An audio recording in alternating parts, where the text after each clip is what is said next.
We must have the approach of zero tolerance against any type of terrorism. Rajnath Singh, Indian politician and lecturer.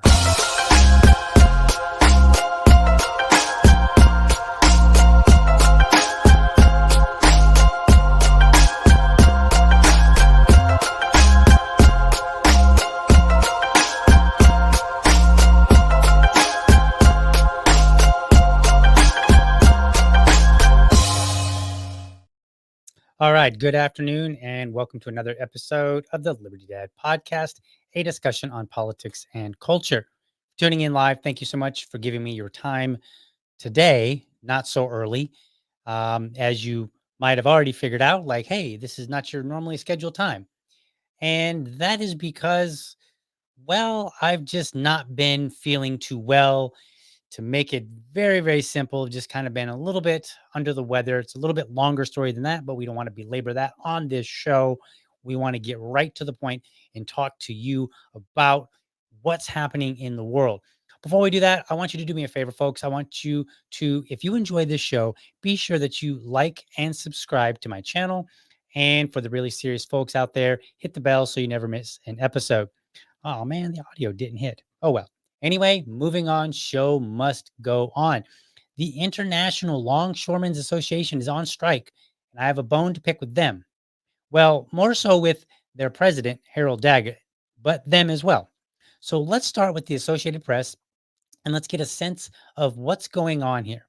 So let me pull up this Associated Press. This is a pretty thorough, like this gives you a good idea of what exactly is happening. So let me zoom in a little bit so that we can see that on the screen.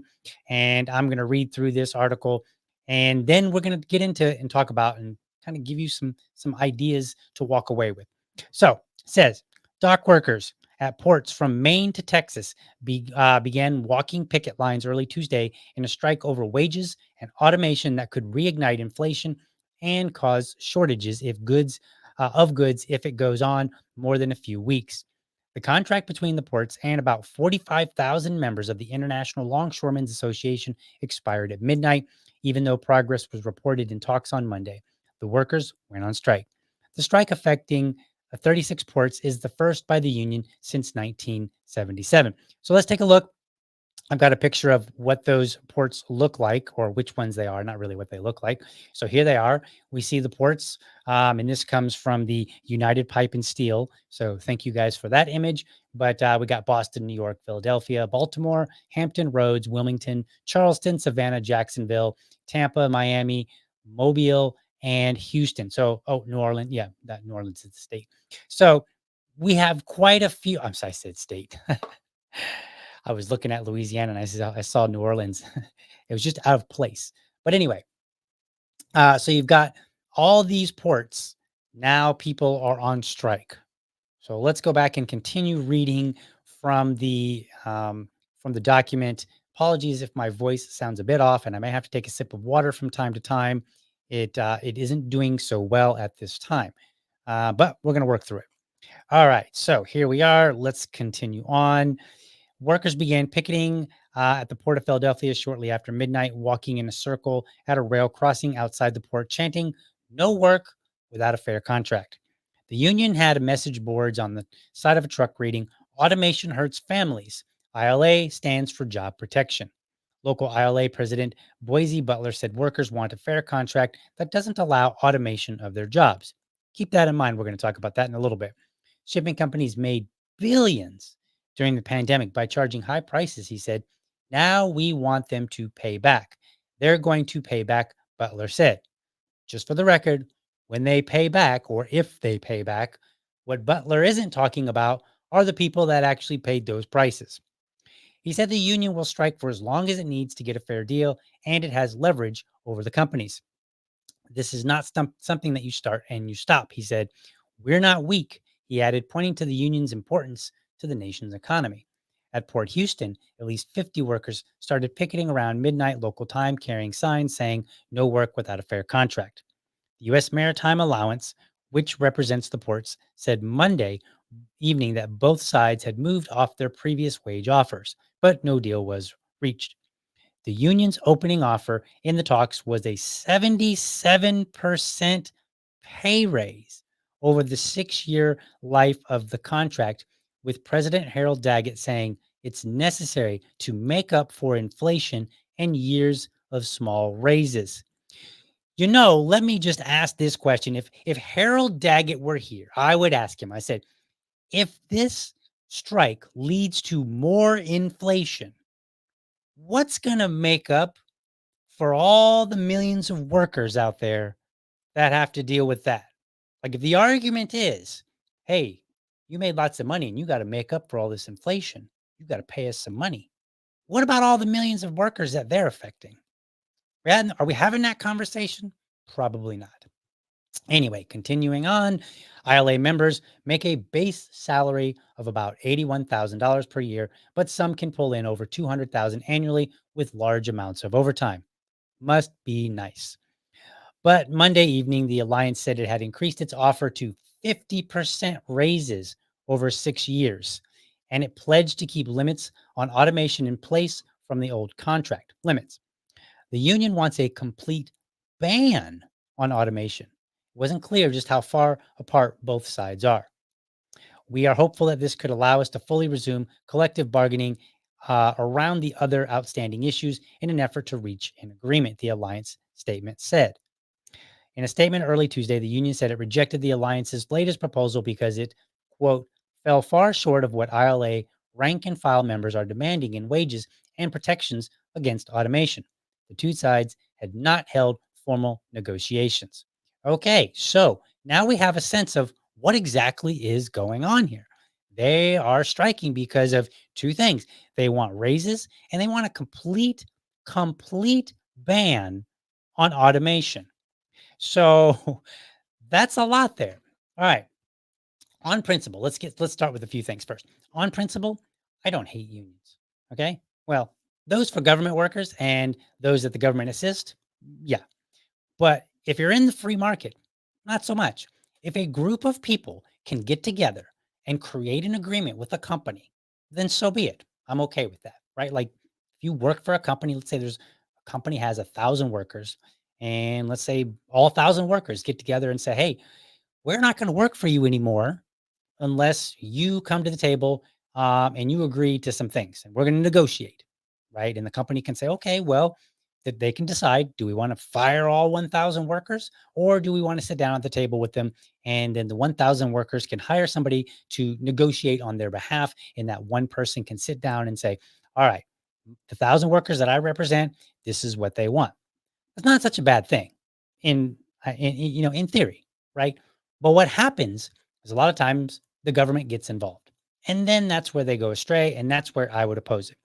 Also, if you work for the government, you should in no way be involved in any union, not for a government job. The reason is because I'm a libertarian, and all the money that comes from government is stolen from people. Taxation is theft. So therefore, if you if you have this union that's demanding money, you're basically demanding it from the people that are having it taken from them, in many cases against their will. Not entirely all. All right. I want to tell you a little bit, and we're going to get into Harold Daggett and some of my beef with him. And that beef will also include the workers. But I'm kind of pointing him out because he's the guy that's kind of coming to the table, if you will, doing the negotiation. He's also the guy that I presume, I don't know much about the ILA. I don't know how they determine their leadership, but I assume that they voted him in. So whatever process that got him to the position that he's in some way, comes from the people that he represents. So every complaint that I have of him effectively extends to all of the workers. Now, you might say, well, DL, you just hate unions because, you're corporate minded, blah, blah, blah. That's not really the case. I'm going to talk more about that in a moment. But what I do want to tell you is a little quick story because I have a limited experience with unions. So once upon a time, I worked in warehousing. And my job, I worked in warehousing for a fastener company. So nuts, bolts, screws, zip ties, anything that fastens two things together, we probably had and shipped to companies. So one of the companies that we worked with, should I say their name? I'm going to say their name. I'm going to be bold and do it. So it's a long time ago anyway. AM General out of Indiana. One of the things that one of their major things that they do is they make the Humvees for the U.S. military. So we would deliver fasteners to them. So I was tasked with the job of ensuring that the fasteners got in to the production line and they never ran out. So there's an interesting balance that you have to manage there because the customer, what happens is once the fasteners hit their dock, they get sent a bill to pay for it. And then there's agreements on how long they have to pay it and all that good stuff. But basically they get a bill right away. They haven't built anything, but they get a bill. And then what happens is they get them to the dock and then they go to the production line. And in some ways, depending on the company, it might be that our company just delivers them and drops them off, or maybe a shipping company comes and picks them up and then delivers them, and their employees will put them away. In some cases, it would have been where not me particularly, but one of our employees would have put them away. So all these containers go to the production line and you only have so much room at the production line. So the interesting balance is that you want to make sure that you have enough to keep the production line running, but at the same time you don't want too many because they're paying for them and they haven't even built anything yet. So my job was to ensure that that cycle continued without losing production, right? Without stopping production and without overflowing them with too many parts. Because obviously you could just throw a whole bunch of parts in there all over the place, take up all the room. And then guess what? They have the parts, but now they have no room for their other production work that they have to accomplish. So that was the role that I played. So I went to AM General for the first time ever, and I went with a coworker of mine who was familiar with unions. I at the time was not very familiar with them, and I wasn't actually even familiar with AM General having a union. I think they might have said something to me before I went in my company, but I wasn't quite familiar. So I walk in, and me and the coworker are walking down the aisle, and I kind of leaned over and I was like, um, is it just me, or does it feel like everybody here is staring at me? My coworker was like, "Oh yeah, they're staring at you because this is a union shop. They don't know you, and they want to know what you're doing here." And I was like, "Oh, okay." Now, my job, again, was to make sure that their production line had the proper number of parts without overflowing them, without underdoing it, right? And it's called just in time. So that's my job. That's what I'm supposed to do. So I get in there, we meet the person that I'm supposed to talk to. We come out to an area of their production line and we can see that there's disarray on this shelf with all these little bins full of parts. And I said, "Well, it looks like you've got, some parts that are up here that should be down here, and just kind of a mess." And I said, "How about I, just rearrange this?" And they said, "No, no, no, no, no. You can't do that." And I said, "Well, what do you mean?" And they said, "This is a union shop. A union guy has to do this, or a union person." And I said, "Okay, fair enough." I said, "Can you send somebody over here and I'll tell them what needs to happen?" And they said, "No, no, no, no, no." They said, "You can't tell them what to do either because you don't work here. You're not part of the union. You're not their boss." And I said, "Okay." And I said, "So how do we correct this and ensure that the things that are, that you're getting the proper number of parts that you're supposed to get?" And they said, "Well, what you could do is you can document without touching anything, which means I can't root through and like if there's a bin in the front and then a couple in the back, I can't move the bin in the front so I can see what's in the back. I can only go on what's on the face, the very front." And so they're like, "You can document and then you can give us a list of recommendations and then we will pass along and then basically maybe they'll do it and maybe they won't." And I was like, "Oh, well, that's weird. Like we're getting in trouble. Your company is telling us that you have problems on your production line that we need to resolve, but I can't touch anything. I can't direct anybody. All I can do is make this half-assed assessment of what should be done, and maybe it'll get done, and maybe not." Huh, that's interesting. So that was one of my first experiences. It was absolutely a terrible experience because I basically just walked around and looked at stuff and then wrote down stuff on a bunch of paper and then handed it off and then hoped that they would do it so that we would look good. That's my experience. Like that was a terrible experience. Now, I have a second one. So, at our company, the main branch, um, they were actually a union facility. All the other branches were not. And we're talking about just in the warehouse part. And so, there was, it came time to renegotiate their contract, and their union, where they call them a steward, their union steward basically convinced the people and said, you need to, stick by your guns, and this what your demand should be. We're going to go and get it for you. Basically, you demand this amount of money. And so he convinced them to vote to stand firm and not accept the counter offer that the company that I worked for was offering them. And so um, what ended up happening is um, they shut that facility down. The president had later told me, he said they priced themselves out of a job. And he's like, there was nothing I could do. And so they shut that facility down. And then all the work got dispersed to other facilities, which were not union. Okay, no big deal. So I asked one of my coworkers, because when one of my coworkers had told me, they said some of these guys were within like a couple of weeks of retirement and they lost it. And I was like, oh, really? And I was like, wow, that's wild.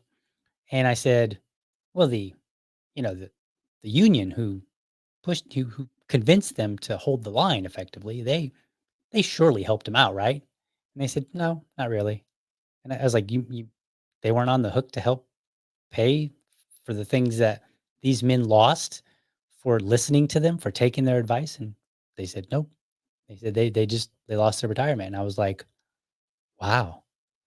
And so that between those two experiences, I've really not had such a great view of unions. And then of course you get the ones where you see it in the news, where the union, it's usually like the school unions where some terrible teacher who did something very awful, like slept with a student or something like that, very terrible thing.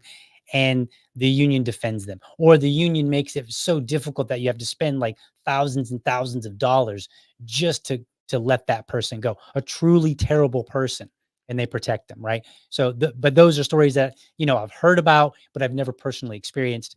But the ones that I have experienced, they also left me with a bad taste in my mouth. So I kind of don't have, I will admit, I really don't have a good view of unions today. Now, from my understanding of history, I do believe that there was a time and a place for unions, and that's fine. I'm not so convinced I think today, these days, that time and place is gone. And I think it's time to really take a market-based approach. So I just wanted to kind of give you a little bit of insight into my, the how I view the unions, and I wanted to kind of lay the groundwork because when we come back from intermission, we are going to kind of dig into this whole Harold Daggett, and we're going to talk about some of the details of this particular strike and why I believe it is in fact economic terrorism.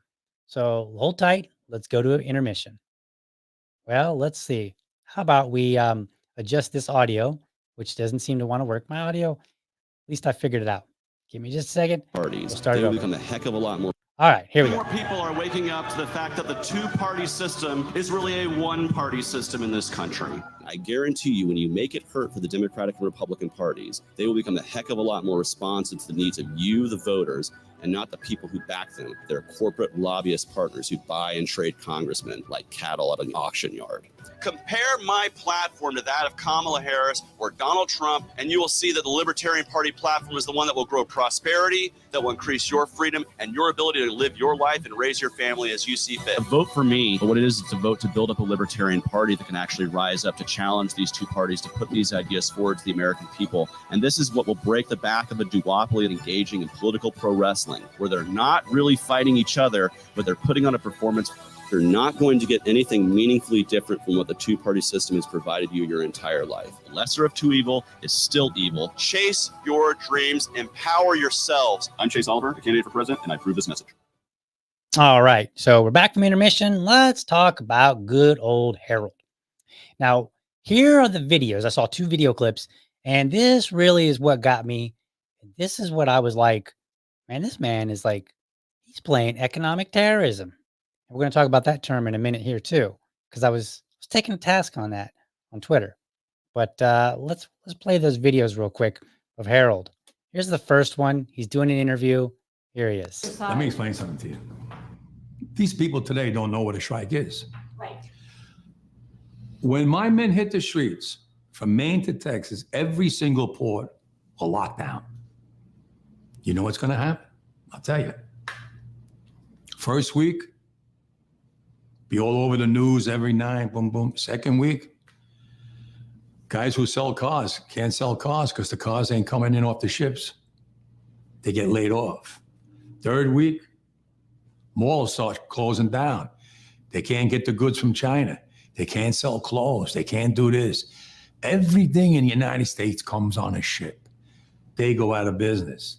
Construction workers get laid off because the materials aren't coming in. The steel's not coming in. The lumber's not coming in. They lose their job. Everybody's hating the longshoremen now because now they realize how important our jobs are.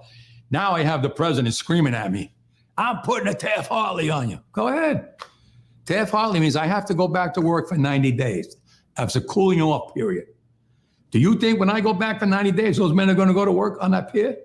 It's going to cost the company's money to pay their salaries. Well, they went from 30 moves an hour maybe to 8. In other words, when they go back, if and when they go back for 90 days, they will drag their feet. That's basically what he's saying. They're going to be like this. Who's going to win here in the long run? You're better off sitting down and let's get a contract and let's move on with this world. In today's world, I'll cripple you. I will cripple you. And you have no idea what that means. Nobody does. Interesting. So my first video that I saw of this man, an interview, he sits down and he says, when we go on strike, people will lose their jobs, companies will shut down. And then he's not just saying like this could happen. He then goes on and he says, I will cripple you. Like this is a very intentional thing. He's not just saying like, hey, this is the ramification of what happens. He's going a little further and he's saying, I will cripple you. I will do this on purpose. I know what will happen. And you are going to play ball the way I want you to play ball, or this terrible thing will happen. All right. Well, let's play the second video here. This one comes from Fox News, and this is him. So let's listen in. Are you worried that this They have the strike, capital to settle this thing. are you worried that this strike is going to hurt the everyday American? Okay, great. Great question. What about the everyday American? Remember, everybody that supports unions, those people will say, oh, I support the American worker. Okay. Unions will say, we're supporting the American worker. So maybe his answer here is a little soft, and he says, you know what? You're right. The American worker matters, the ones that aren't in my union. And we apparently have the power to hurt them. So let's see how he answers. The farmers that need to reach the export market, they're Listen, telling me that they're going to hurt through Now all you of this. start to realize who the longshoremen are, right? So that's a weird way to say it. You realize who we are. Like, let me rephrase that in a different way. Let's say that I'm the chair of the Libertarian Party here in Jacksonville. And let's say that somebody were to come and they were say, hey man, we need you to do this thing. And I'm like, nope, we're not going to do that thing. And I said, do you know who we are? Or I said, do you know who I am? Or let's put it in a different context. Let's say that I'm running a criminal organization and somebody's like, dude, you need to you need to stop. And I go, maybe the police come and they say, man, look, we're looking to get you, and we haven't got the evidence yet, but we're good. We're looking. So beware. And I go, do you know who I am? That's his comment. Do you know who we are? Right? That's a threat. This isn't a, hey, we're looking out for the best interest of my men. I mean, I know he believes that, but that's not what he's saying. What he's saying is, I'm powerful. We have power, and we will exert it at your expense. You, the American people, whether you sell cars, whether you're a farmer, whether you work a 9 to 5 at the bank, whether you're a stock person, at Walmart, whatever, doesn't matter who you are. Do you know who we are? That's what's important. That's what was important in his first comment out the gate of, what about the American people? What about them being hurt? Let's continue. Nobody cares. People never gave a about us until now, when they finally realized that the chain is being broke now. Cars won't come in. Food won't come in. Clothing won't come in. You know how many people depend on our jobs? Half the world. And it's time for them and time for Washington to put so much pressure on them to take care of us, because we took care of them. And we're here 135 years and brought them where they are today, and they don't want to share. They don't want to share. Now, who is he talking about? They. Well, he's talking about the people that are paying them. He's not talking about me. He's not talking about you. Like, we're not the problem. It's not me that's not sharing. It's not you that isn't sharing. It isn't the clerk who works at Home Depot who isn't sharing. It's the people that he's getting paid for, or that are paying the longshoremen. That's who he's claiming. And the claim is, well, hey, they made all this money during this time, and now they don't want to share. Now, I call that economic terrorism, but more on that in a moment. Let's discard a couple of canards, because there's been some things out there, and let's get them out of the way so that we can get to the meat of this matter. So let me show you this picture. I believe it came from the which one? Not the Washington Post, the New York Post. So it came from the New York Post, I believe. And let's see, here it is. So this is a picture of this man's house. Boom, right there. So he apparently lives in it's like some 7 or 8,000 square foot house. He's got like a 5-car garage. He's got he apparently drives a Bentley, or at least has one, right?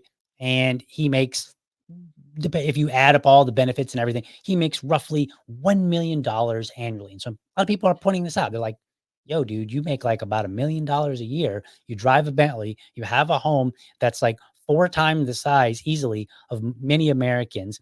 You have, 5 cars, one of them, or a 5-car garage, of which one of the cars, however many you have, is a Bentley. Another picture here is this one, which I actually found a little bit amusing. This is Elon Musk quote tweeting and says, dude has more had more yachts than me. So apparently, Mr. Daggert, on top of earning, over $700,000 a year. And I think the number changes depending on the benefits and stuff that you include. And then $173,000 from as the president of the local union branch. He apparently had a yacht that he sold for like several millions of dollars. Okay, it was like a 76-foot yacht, and he sold for millions of dollars. So I say these are canards because I don't begrudge a man for having nice things. Okay, and neither should you. And in fact, if you make money honestly, that is a company, an organization, or in some way through the market, you are compensated for your work, and then you go out and you buy nice things. Awesome, more power to you. I'm happy for you. Like, would I like a yacht? I actually wouldn't. I don't want a boat. It sounds like way too much work for me. But if you can afford a yacht, sure, go buy one. Right? It's no different than when I went out and I purchased a riding mower, a really nice electric riding mower. Many people can't afford a riding mower, but I could. So I went out and I bought one. And I bought it with money that I got honestly from people that pay me to do work, presumably just like him. So I don't begrudge anybody for having nice things, and neither should you. That shouldn't be part of the equation. The equation isn't, unless we find out that this $700,000 came through some sort of force or coercion or something along that, then we can complain about it. We can say, hey, look, I don't care that you have nice stuff, but I do care that you acquired it with money that you got, in some illegitimate fashion.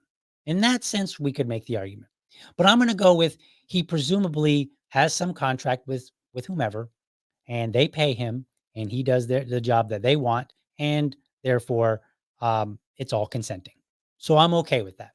However, what it is that gets me is the threats. It's the language that he uses. Harold is threatening to cripple the entire United States if their demands aren't met. Now, remember, the demands, the base pay in the article that we read from the AP, the base pay for a dock worker is $81,000. And with overtime, some of them can pull in over $200,000. Compare that to the median household income, which is 74,000 household. That means everybody in the house. So if you got a mom and a dad and maybe a teenage son or daughter, and they're all working, that house, the median household income for that family or for families is going to be $74,000. That's everybody that can be working or is working. That's included in the house. The median U.S. income for an individual is about $59,000. $59,000. So the dock workers, they already make $81,000. With overtime, they can pull in over $200,000. The median income for the U.S. is $59,000. So $20,000 less than that. And I didn't look up to see what their potential for overtime is, but I'm willing to bet that proportionally it's not comparable. The ILA is demanding a 77% increase. That would take $81,000 to $143,000. Now, again, if somebody's willing to pay you $143,000, I do not have a problem with that. Presumably, that also would mean that the $200,000 that they can make with overtime would exceed well over $300,000. I didn't do the math on that because I didn't think it was very relevant. Because one, I don't know how many people are actually making over $200,000, and I don't know what the impact of overtime would be. I don't know the full details of their demands. So all I know is that they want 77% increase. Now, in fairness, it's not in 1 year; it is over 6 years. So it wouldn't be immediately like they sign the contract and then all of a sudden now all these guys are making $143,000. Nope, they got to continue working, and in 6 years, then they would go up that 77%. The ILA is also demanding to be fully exempt from automation, fully exempt. Now, if you go out and you research, you'll find that docks on the West Coast, they're heavily automated, as are docks in other countries. So this is not new. This is kind of like the writing on the wall. So here's the problem. Regular folks, they don't have that level of power. So the ILA dock workers, they in no way represent the typical American worker.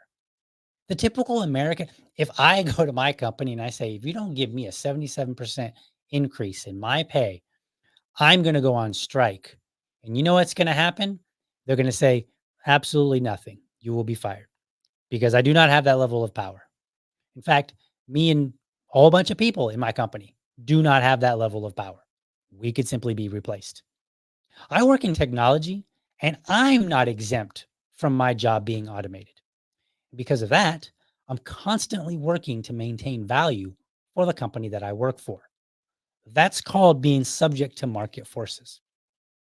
Mr. Daggett unambiguously has threatened economic harm to millions of Americans in order to bully the U.S. Maritime Alliance. That's the other side of the negotiation. Now, mind you, this is a negotiation for a new contract. This is not a claim of current unfair treatment. It's not a claim of poor working conditions. Those things have been worked out, right? Presumably, like, again, I haven't seen the actual contract. I'm just kind of going by what's being reported in the news and what has been said by Mr. Daggett himself. They want a raise and they want to be exempt from automation. I presume, based on the reading that I've done, that the real issue is not so much the pay as it is the automation. Because if you automate somebody's job, then no matter how much you promised that you were going to pay them, if they don't have a job, they're not getting that raise. So it doesn't matter. So I believe this is primarily about automation. But again, nobody else in America is really exempt from automation, not even technology workers. Somebody could come along, some team of people could come along and develop some technology that renders what I do not so necessary. And so therefore, I would either be out of a job or I would have to acquire a new skill in order to maintain value. It's just the way it is. The other thing that gets me is he said they don't want to share. Well, here's funny. Here's the funny thing. When companies do well, most Americans, again, don't get to demand that the company shares through a raise. It's nice when they do, but it's no guarantee. And for many, at best, they get a bonus, right? Because, like, if my company does really well this year, they might say, hey, we did really well. We want to support our workers. And we feel like, you really made this happen. So we're giving out bonuses this year, right? So they can give out a bonus. And that makes sense because next year they may not do so well. So if they have a really stellar year this year, it's no guarantee that next year they're going to do as well. And so if they give everybody a raise, well, then next year, if they don't do so well, what happens? They might have to let some people go. So it's advantageous in many cases just to get a bonus. In my opinion, anyone who threatens millions of people for personal gain is indeed a terrorist. And the ILA, through Harold Daggett, have threatened to economically harm millions of Americans. You heard it in his own words, from his own lips. He said it. You know what's going to happen? Well, the first week people will complain. It'll be in the news. Then this is going to happen. Then people are not going to be able to sell their cars. So these guys get laid off.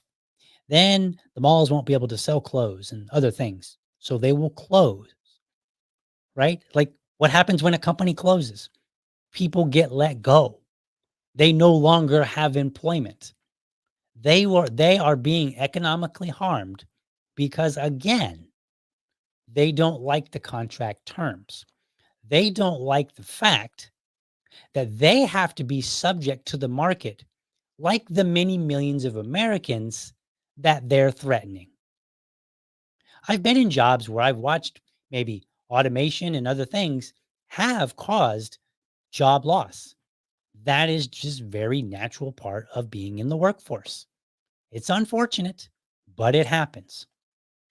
And we all have to deal with it. So the real question is, why don't the ILA members have to?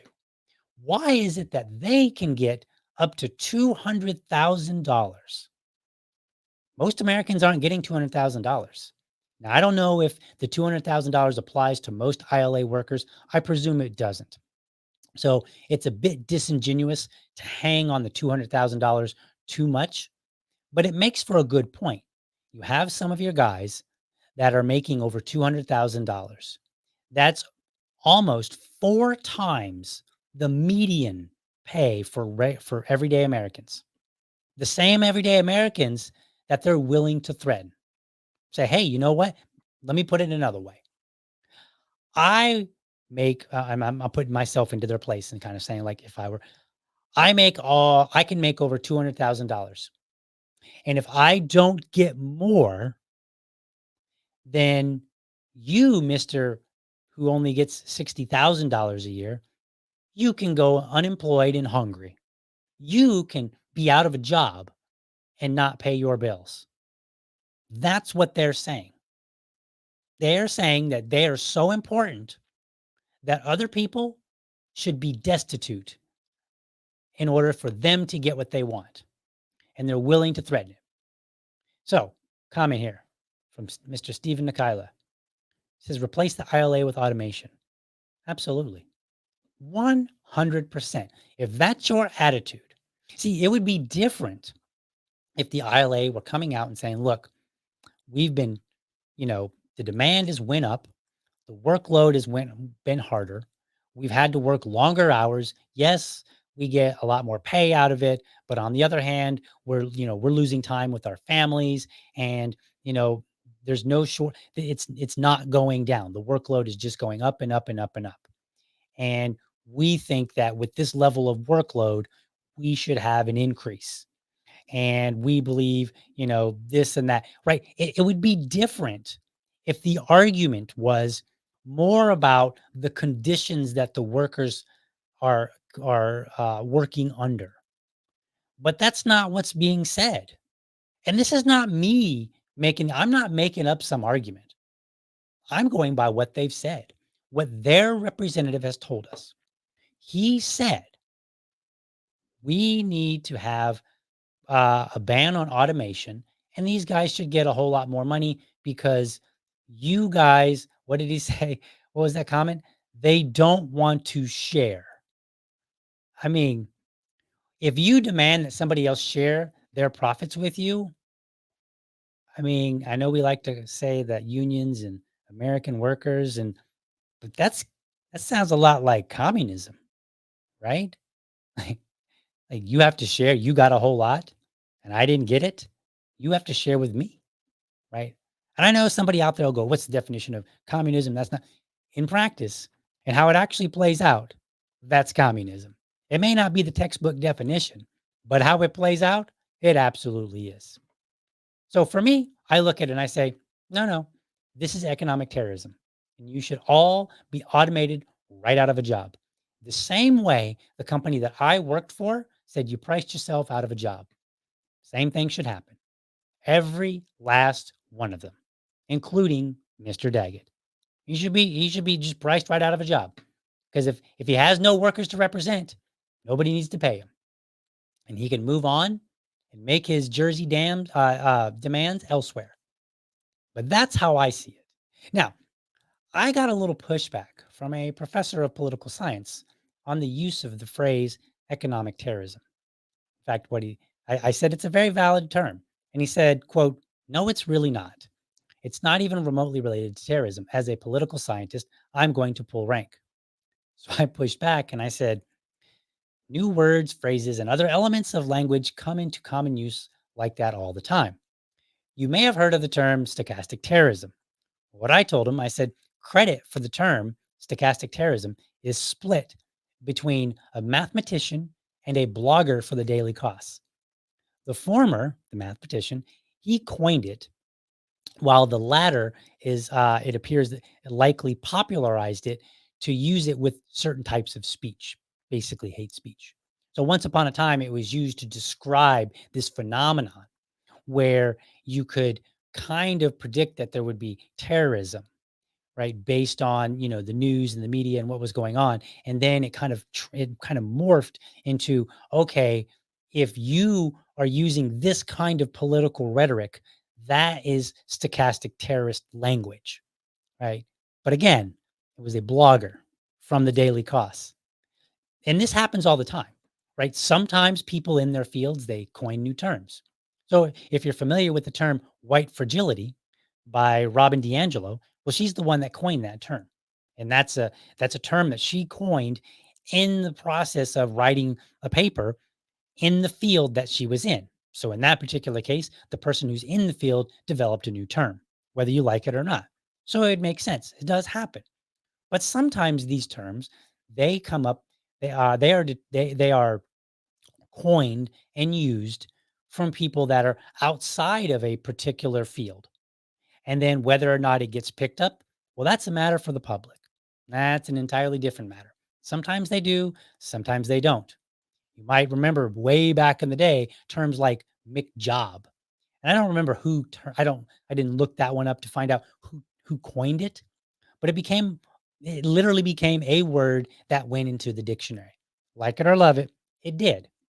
And the nature of language is that it evolves, and it evolves from various sources. So I rejected this claim of like, hey, I'm pulling rank. No, your rank has no power here because that's not how language works. Another criticism of me might be, well, DL, you're beholden to corporations. You know, you already said that you're not really much for unions. You don't particularly care for them. You've never been in one. And so, and you work in tech, you work for corporate America. You're just all about corporations. And actually, that wouldn't be true either, because I rail against them just as much. Maybe not recently, but I do. Too big to fail. Remember that? I said too bad. Bailouts? Nope. Market protection? Nope. You can compete along with everybody else. In my world, I am beholden to market forces. And the market can be brutal, but it can be brutal to everyone. It can be brutal to corporations, to CEOs, to unions, to regular everyday average folk. It can be brutal to everybody because the market isn't picking and choosing winners per se. It is simply how people choose to engage and what transactions they're willing to engage in. So for me, I support a free market. In that free market, one day it might come for me. The next day, it may come for the CEO. It could come for Elon Musk. And that is what I'm beholden to. That's what you should be beholden to as well. But I think we should absolutely call this exactly what it is. This is economic terrorism. The American people should reject it because if you are in a position to harm millions of Americans, that and you are willing to put this on record and say, I'm willing to do that, you're an economic terrorist, and that is not American.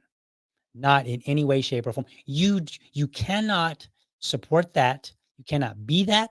You cannot support that. And at the same time, turn around and say, I support the American people. I support the American worker. The hell you do. You do not. That's my show today, folks. Thank you so much for tuning in. Hope you found it informative and inspiring. Why don't you be sure to catch me Monday through Friday, 7:30 a.m. Eastern. Most of the time, might have a few rocky days because I haven't been feeling so well. You might be hearing it in my voice. But join me Monday through Friday, 7:30 a.m. for an informed discussion on politics and culture. Make sure you're also subscribed to my YouTube channel, or if you prefer my Rumble channel, you can go to youtube.libertydad.com or rumble.libertydad.com. While you are there, let me know how I'm doing by leaving me a comment.